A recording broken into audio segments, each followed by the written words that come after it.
Hello everyone and welcome to Sunday Politics on Channels Television. I'm Sheung Okinbaloye. Since 1999, when Nigeria returned to democratic rule, the document which binds us as a people has been largely criticized. Of course, it is no doubt a constitution bequeathed to us by the men on khaki, a brainchild of the military. Almost 2 decades since the military returned to the barracks, Nigeria has made 4 different attempts at amending the constitution. Some experts believe the efforts have been largely controversial, while others believe it has not really achieved the desired fundamental results. Most times, executives find it difficult to give its buy-in onto some sensitive areas of interest, while in the hollow chambers, disagreements have always overshadowed the true essence of the exercise. The 7th Assembly, that is the National Assembly in the last dispensation, made its own attempt at amending the Constitution. Some believe it is perhaps the most comprehensive alteration or amendment to the 1999 Constitution. It is also believed that about 4 billion naira was expended on the exercise. In fact, more may have been spent. Some people think it may have cost perhaps double that amount. What did it entail?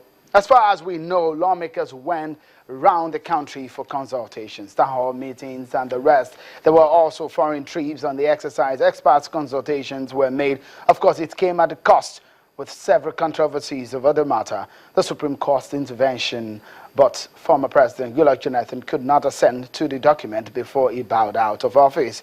Don't forget that there was a national conference, the 2014 Confab, where over 400 Nigerians gathered to fashion out what would have been referred to as a People's Constitution. Over 600 recommendations were made. At the end of the day, the report was submitted to former President Goodluck Jonathan on that exercise. Some people believe over 15 billion naira was spent, or about that amount. The report has since been passed on to President Muhammadu Buhari.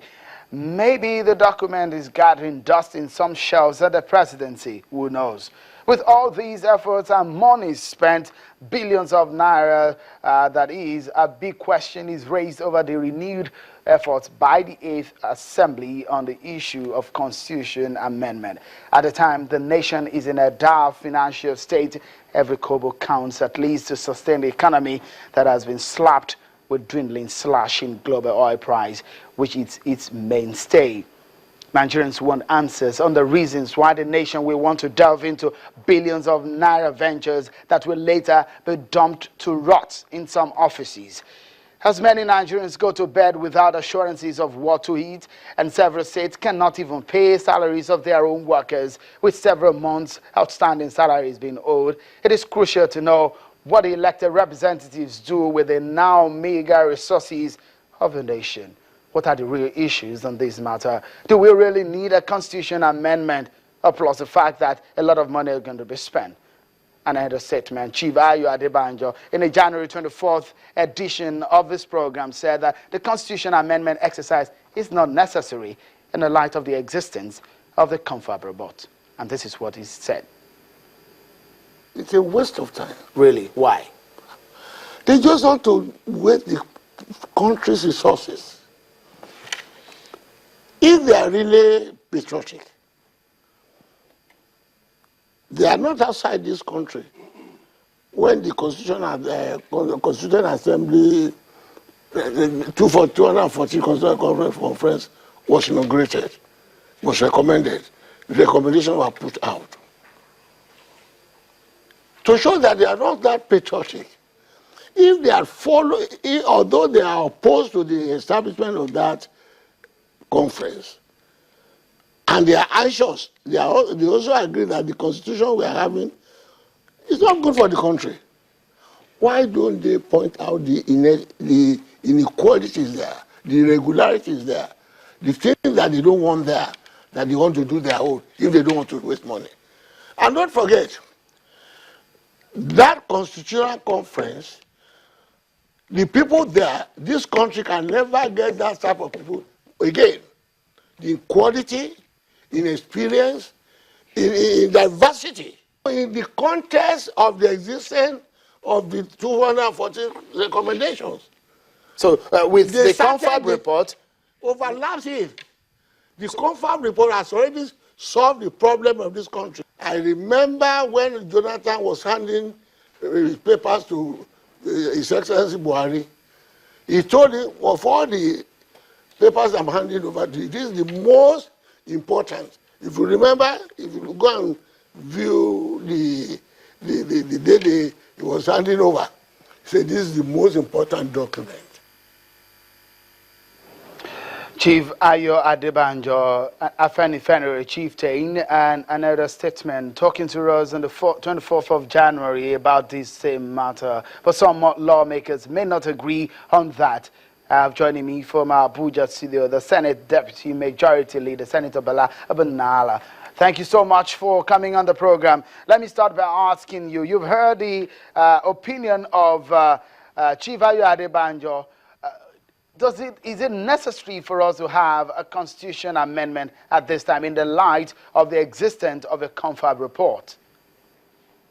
All right, we're having issues getting to hear what Senator Nala is talking to us about. But just to go quickly through some of the information that I have for you. For course, there are several attempts that have been made to amend Nigeria's constitution. The most expansive one, that is, will be that of the 7th Assembly, which of course did not see the light of day. A lot of the altercations or whatever disagreement you may call it between the executives and the legislature existed.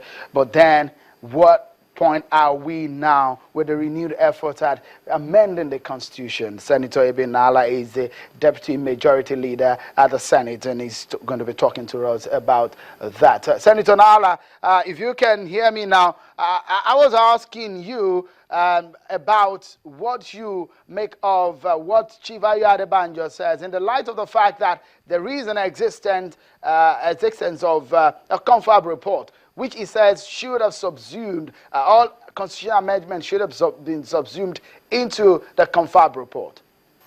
President Jonathan decided to call a confab conference without possessing any power, both under the Constitution and under the law of this country, so to do. So whatever, no matter how beautiful that report is, no matter how intelligent the composition of the members are, you will find some legal problems in trying to implement the confab report under a constitutional arrangement. I did say when that confab was inaugurated, even before its inauguration, when it was announced, that there was no law whatsoever that can be relied upon by the president as at then to call for the confab.